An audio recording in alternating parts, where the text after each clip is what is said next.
ഹൃദയം നമ്മളെ വളരെയധികം തെറ്റിദ്ധരിപ്പിക്കും. മനുഷ്യന്റെ ദയനീയമായ നിസ്സഹായാവസ്ഥ ഇവിടെയാണ്.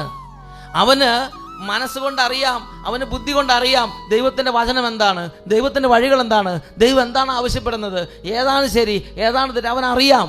എന്നാൽ ഹൃദയം ആ വഴിയെ പോകാൻ സമ്മതിക്കുന്നില്ല. ഹൃദയത്തിൻ്റെ ചായ്വിലേക്ക് പോകുന്നു. സാംസൺ അറിയാമായിരുന്നു ഇതാണ് ദൈവം ആഗ്രഹിക്കുന്നത്, എന്നാൽ ഹൃദയം ദലീലയിൽ ഉറച്ചുപോയി.